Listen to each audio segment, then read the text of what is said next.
I lied to ruin her wedding, then watched her life fall apart.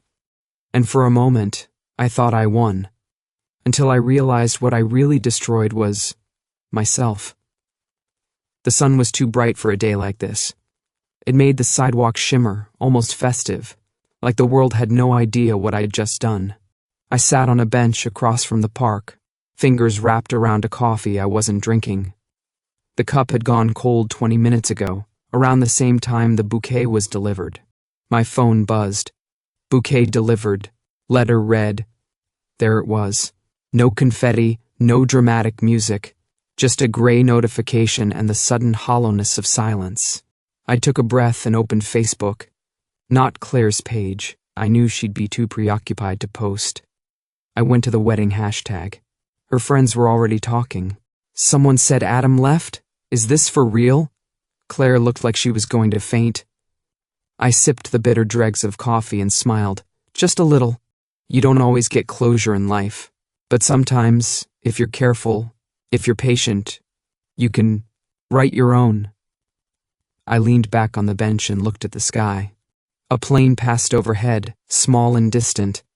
I wondered if it had just taken off, if someone on it had said goodbye. Claire always said goodbyes were too final. She preferred see you later. Well, she wouldn't be seeing me later. I closed the app and looked at my hands. They weren't shaking. I thought they might. But no, they were steady, controlled. Somewhere, music was playing, faint, like from a far-off speaker. It might have been the wedding band. It might have been someone's car. Either way, it didn't matter. The song was ending, just like her perfect little day. I thought about the moment she told me about him, about Adam. He's so calm, she'd said, eyes glowing. He makes me feel safe. Safe. That word stuck with me like a thorn. Safe is boring. Safe is surface level. Safe doesn't know who you really are, Claire. I do. And now, so does he. I stood up, tossed the cup into the trash, and slipped my phone into my pocket. He believed it. Of course he did. The rain poured down like it had been rehearsed. I was outside, pressed up against the cold glass of the window, watching Claire. She was inside, dancing with him, and it felt like the world had tilted off its axis. I had no business being there, but somehow I couldn't leave. We weren't even in high school yet, but in that little town, it felt like everyone already had their place. Claire, always surrounded by people, always smiling, was the one everyone gravitated toward. She was sunshine on a dreary day. She was bright. She was loud. And she had this way of making you feel like the only person in the world when you were talking to her. But there was something else too, something I couldn't place then, but I know now. She never really saw me. I was just Nathan, the guy who always helped with homework, the one who knew all the answers, but couldn't make a move. She called me her smart friend, her anchor. It never occurred to me then that I was just convenient. I remember the first time she asked for help with algebra. It was during lunch in the library, of course. She had this look on her face like she'd seen a ghost. I had no idea why. "Help me, please. I swear I'll fail if I don't get this," she said, her eyes wide, desperate. "Sure, no problem," I replied, adjusting my glasses. "It's just a system of equations. We can work through it together." She flashed a smile, her face lighting up in that way it always did when she was about to make a joke or tease me. "You're my lifeline, Nate. No one else gets algebra like you do." I wanted to say something smart back, something that made it clear I wasn't just some puzzle to solve.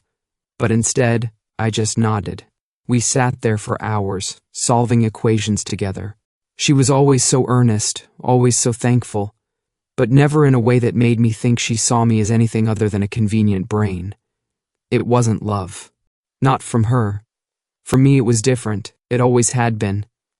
Then came the night I'll never forget. I had no reason to be at that party, no reason to be standing outside in the pouring rain, soaked to the bone, watching Claire dance with him, watching her lips brush against his, her body pressing into his as if they'd done this 1,000 times before. He was the guy everyone thought she should be with. He was the life of the party, the guy with the swagger, the one everyone admired. And there I was, on the outside, watching the one person I thought I knew best slip through my fingers. She didn't know I was standing there, of course. She didn't know anything. She was oblivious. I didn't care about him. I didn't care what he meant to her. I was too caught up in the way her hair flicked back when she laughed, the way her eyes sparkled when she was happy. I was her anchor. She was mine. At least that's what I told myself. But I was wrong. She was my anchor and my hook, the thing that kept me in place, yet slowly dragged me down, deeper into something I couldn't escape. As they kissed, I turned away from the window. The rain still beat against the glass, a reminder of how easily things slipped through my fingers. The truth was, Claire had never really been mine. Not in the way I wanted. Not in the way I needed. But I couldn't let go of that illusion. It was all I had. The coffee shop smelled like cinnamon and rain, just like it always had. The air was warm, and the chatter of other customers blended into the soft hum of a lazy afternoon. But for me, the world had narrowed down to that small table where Claire sat, glowing as she always did. She was almost unrecognizable, like a different version of herself. She was still the same Claire, bright, energetic, the one who made you feel like you were the center of her world. But today, she seemed different. She was glowing, literally glowing. It had been a few weeks since I'd last seen her, but the change was impossible to ignore. She was almost 4 months along, though her stomach wasn't that obvious yet. But the way she carried herself, the way her hands rested lightly on her abdomen, told me everything I needed to know. I took a slow sip of my coffee, the bitterness sitting on my tongue like a reminder of how things used to be. How I used to be. Claire smiled at me, the smile that used to make everything feel like it might finally click. "I have some big news," she said, her voice filled with excitement. I swallowed hard, forcing my lips into a smile. "What's up?" Her eyes sparkled with something I couldn't quite place, and she leaned in just a little, her voice dropping to a whisper. "I'm getting married." The words hit me like a ton of bricks, and I felt my stomach drop, but I couldn't let her see it. I had to keep smiling, had to keep pretending that everything was fine. "To Adam," she added, her eyes brightening even more. "He's the one." "That's great," I said, the words leaving my mouth too easily, too quickly. I wanted to ask how long she'd been seeing him, how she could be so sure. But I didn't. I just kept my face neutral, pretending it was fine. "He sounds perfect for you." "Yeah, he is," Claire said, beaming. "He's kind, simple, calm, everything I need." I felt something sharp twist in my chest. Everything I need. That was the part that burned the most. She was telling me so casually that she was choosing someone else, choosing him, someone who wasn't me, someone who was everything I wasn't. I knew it was coming. I knew she'd find someone. But hearing her say it out loud, hearing her describe him in the way she never described me, it felt like I was being erased. She paused for a second, her hands circling her coffee cup. "I would invite you to the wedding," she said, looking almost apologetic, "but I think it would be weird. You know, with everything." I wanted to laugh, the absurdity of it all. "You're right, it would be strange." I wasn't sure who I was trying to convince. Her? Me? I smiled again, but the smile didn't reach my eyes. It never did anymore. "This is your big day," I said, keeping my voice even. "It's the day you lose your mind forever. Don't worry about me." Claire's smile faltered for a second, but she quickly covered it up, giving me that light-hearted laugh that always sounded like music to my ears. "You're so dramatic, Nathan," she said, shaking her head. "I'm not losing my mind. I'm just moving forward, moving forward." Those words, they felt like a slap in the face. I could feel it then. That crack. That moment when everything I thought I had with her shattered. It was a slow, inevitable break, like ice under thin shoes. But when it happened, it wasn't just a crack. It was a full fracture, a shattering that echoed deep inside me. I tried to hold it together, tried to keep the smile on my face, but I felt something shift in my chest. Something cold, something final. Claire kept talking, oblivious, telling me all about the plans, the venue, how excited she was, how everything was coming together. But I didn't hear her. Not really. I was too busy trying to keep my heart from breaking. The room was dark, save for the faint glow of my computer screen and the dim light coming through the blinds. My apartment had always felt like this. Quiet, empty, a place where time moved slowly, and all the thoughts I couldn't keep inside circled like vultures. I had books everywhere scattered around the room, each one a forgotten escape. But nothing could take me away from what was brewing in my mind. I scrolled through old photos on my phone.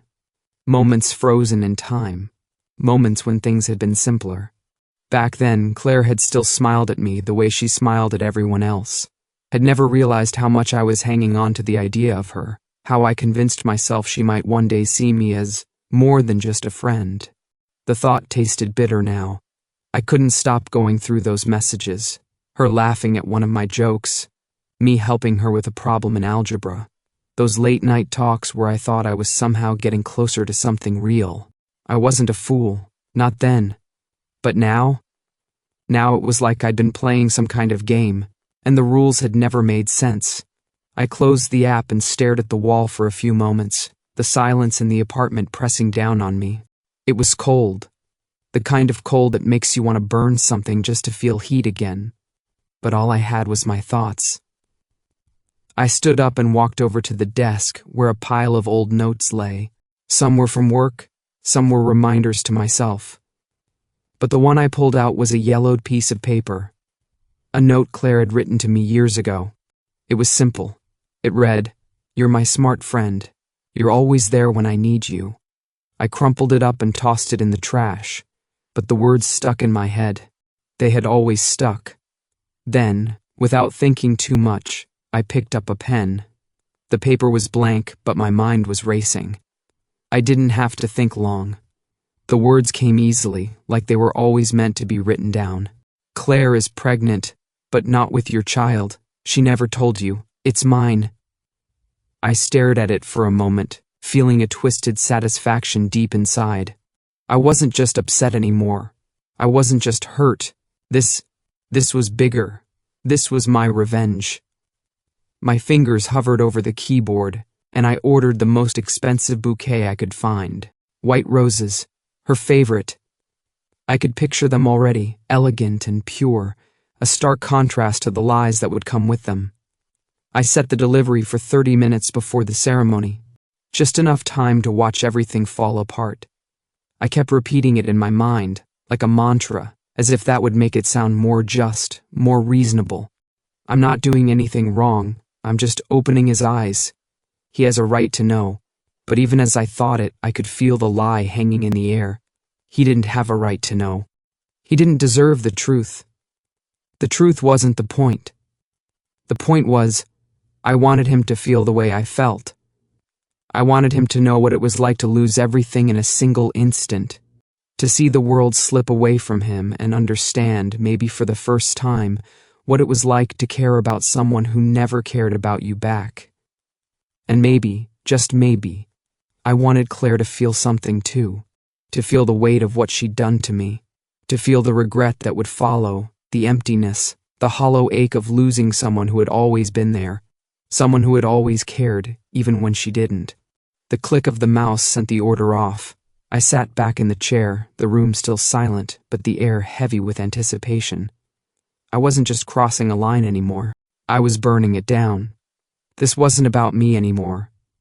This was about showing them both what it meant to betray someone who had loved you. And when the truth came crashing down, I'd be there, watching. The wedding was happening as planned, the usual whirlwind of laughter, toasts, and clinking champagne glasses. But I was nowhere near the scene. I didn't need to be. The whole event was unfolding right in front of me, thanks to the wonders of social media. I sat in my apartment, the light dim, a cold cup of coffee forgotten on the table. My phone screen lit up with notifications. At first it was the usual wedding posts, pictures of Claire, glowing in her white dress, standing beside Adam.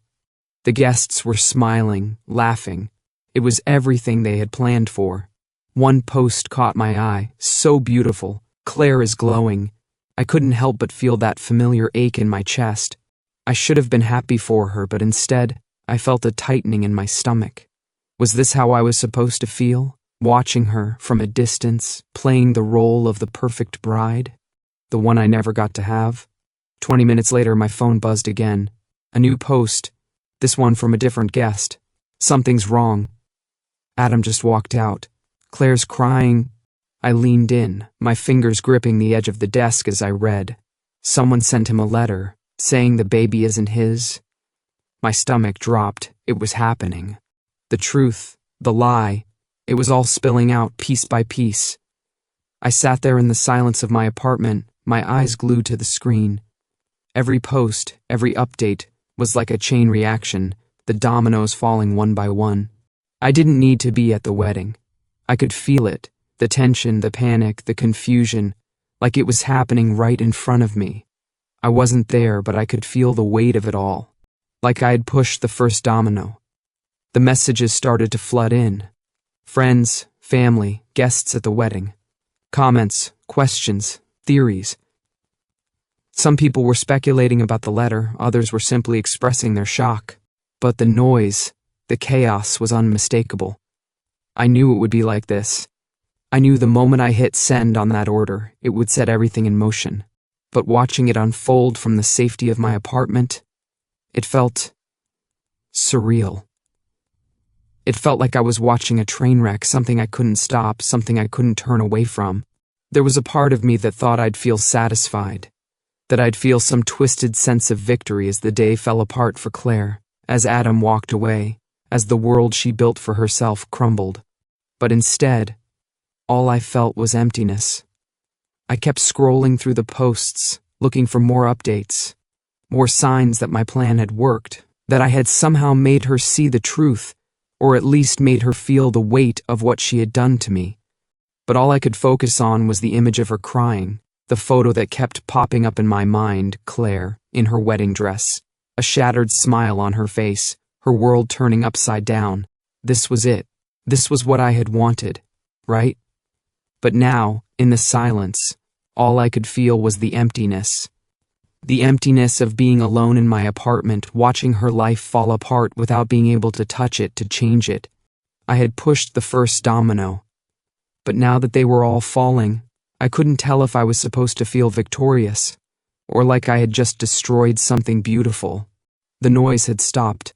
The comments, the messages, the pictures, they all seemed to fade away as quickly as they had appeared. It had been a week since the wedding. A week since I sent the letter, since I watched everything unravel through the glowing screen of my phone.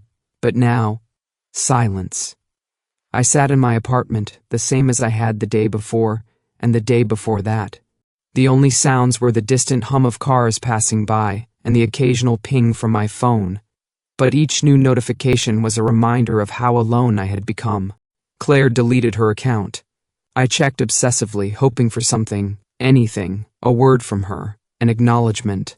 But nothing. She was gone from the digital world, just like she had erased me from her life years ago. And Adam? He was gone too. His profile, once filled with photos of their engagement and the excitement of their future, had vanished. All of it, erased. Nothing left but emptiness. It was as if I never existed in the first place. I checked my messages. There was nothing from the old circle of friends. They had all scattered, leaving me in this void. No one reached out. No one said a word. Everyone had moved on, and I was left behind, alone in my dark apartment. I couldn't sleep. The insomnia had set in hard, like a weight pressing on my chest, keeping me wide awake in the dead of night. My thoughts spiraled. What had I done? Was it worth it? I kept replaying the scene in my mind. The look on Claire's face as she stood there, devastated. The way Adam had walked out, her tears, the crash of everything they had built. It was almost too much to bear. Almost. But then in the silence of the night there was something else, something worse. In the darkness I could feel her, not physically of course, but her presence. Claire's face would haunt me in my dreams, twisted and cold. I would close my eyes, and there she was, staring at me. But she wasn't the Claire I had once known. The girl who laughed and danced with me in the library, The one who made me believe she was just waiting for the right moment to love me back. No, now she looked at me with hatred, with disgust. It was as if I had become the villain in her story. And the worst part, I knew I deserved it. Every night her eyes would follow me in my dreams, accusing me. You ruined everything. You took the one thing I cared about. I couldn't escape it. The guilt, the emptiness. I had spent so long convincing myself that exposing the truth would bring her back to me. That somehow, if she just saw how much I had suffered, how much I loved her, she would understand. But now I knew better. I would never have her back. I had destroyed even the chance for that. Every memory, every moment we shared, they were tainted now. The love I had imagined was gone, erased in an instant. And it wasn't just her, it was me too. I had killed the version of myself who could ever believe in a happy ending. I threw my phone on the table, unable to stand it any longer. The quiet of the room seemed to press in on me, the silence deafening. I wasn't going to hear from anyone. I wasn't going to fix anything. I was alone, and for the first time in a long time I realized it wasn't because Claire had rejected me. It was because I had rejected myself. It came in the mail on a dull Tuesday. The envelope was plain, unremarkable, but the moment I saw her handwriting on it, Claire's familiar slanted script, my heart sank. I hadn't expected her to reach out, but a part of me had always hoped she would. That maybe, just maybe, she would try to explain herself, or even find a way to forgive me. But I should have known better. Claire had never been one to shout or scream. She wasn't the type to throw tantrums or make grand gestures of revenge. Instead, she wrote, and in the silence of her words, she shattered whatever little piece of myself I had left. I sat down at my kitchen table, the letter trembling in my hands. I knew what it would say, but I still wasn't ready to read it. I tore open the envelope with shaking fingers, almost afraid to see her truth laid out before me. The paper was thin, the ink sharp and precise. You could have just disappeared from my life, but you chose to break it. The words hit me like a slap. My breath caught in my throat, and I froze. It was as if I had been punched in the chest, the weight of her disappointment settling heavily on my shoulders. I read on, though each word cut deeper. I never slept with you. We never even hugged. My chest tightened, as if she had just torn apart the last little bit of hope I had been clinging to. I had always convinced myself that if I could just make her see me, if I could show her how much I cared, maybe she'd understand. But I never had a chance. She never saw me that way. You lied. And you did it because you thought it was love? That's not love. It's selfishness. Her words were calm, but they stung worse than any scream could. The truth was undeniable. I had destroyed everything out of my own selfish desires, telling myself it was because I loved her. But now I understood what I had done. She was right. I had only thought of myself. The lie I had told her. It wasn't love. It was my ego, my hurt, my jealousy. I had ruined everything in a misguided attempt to make her feel the way I felt, to force her to see me. But she had seen right through me, and she was right to walk away. I continued reading, each word falling like another weight on my soul. I won't apologize. And you don't deserve to know what's happened to us. The final sentence tore through me. You didn't lose me because I didn't love you. You lost me because now I never could. I dropped the letter onto the table, unable to read any more. My vision blurred. It felt like everything I had tried to tell myself was a lie. All the reasoning, all the justifications, everything I thought I was doing to make things right. It was all nothing. She had loved me once, I realized, but not in the way I had imagined, and now I had destroyed even the chance of that. I sat there in silence for what felt like hours, staring at the letter. The truth was staring back at me, cold and unforgiving. She had gone, and this time I couldn't blame anyone but myself. The morning was quiet, the same coffee shop where Claire had told me about her wedding, the same place where I had sat, pretending to be happy for her while my insides boiled with jealousy and rage. But today, it felt different, empty. The quiet hum of the espresso machine and the low chatter of people around me seemed miles away. It was like I was suspended in some place between reality and my own shattered thoughts. The barista handed me my coffee with a warm smile, and I barely registered it as I took the cup from her, my fingers numb. I sat at the same table where Claire had sat all those months ago, the place where I had smiled, pretended to be supportive, and hidden the storm inside. Now, I was alone. Outside the window, I saw a group of people bustling around, dressed in their Sunday best. A bride in a white dress stood in the middle of the street, surrounded by her friends and family. The piano music drifted through the open door of the wedding hall just across the street, a familiar melody that used to bring me comfort. But now, all it did was gnaw at my insides. I looked at the woman in the white dress. She was glowing with happiness, her smile lighting up the gray morning. I took a long sip of my coffee, trying to feel something other than the crushing weight of regret. I had thought I could win, thought I could take back what I had lost, thought I could force her to see me, to feel something, anything for me. But I had done nothing but burn it all down. I had turned the idea of her, the beautiful, perfect version of her, into ashes. And now, I would never be able to put the pieces back together. I exhaled sharply, feeling the weight of my thoughts closing in. I closed my eyes for a moment, letting the sounds of the wedding outside filter through my mind. The sound of laughter, the soft clinking of glasses, the rustle of a dress as someone twirled. I looked out the window again. The woman in white had disappeared inside the wedding hall. I thought I could win, that I could take a piece of her back, I muttered to myself, my voice barely a whisper. But all I did was turn her image into dust. I sat there for what felt like an eternity, trapped in the silence of my own making, watching the world move on without me. If anyone had asked me, if anyone had dared to look inside the empty shell of my heart, they would have seen nothing but regret. Every moment of every day, I regretted the choice I made. And now, there was nothing left but the haunting memory of her, gone from my life forever.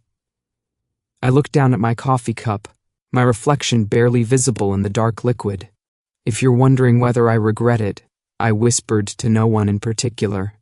Yes, every morning, every night, and every time I see a white dress on the street.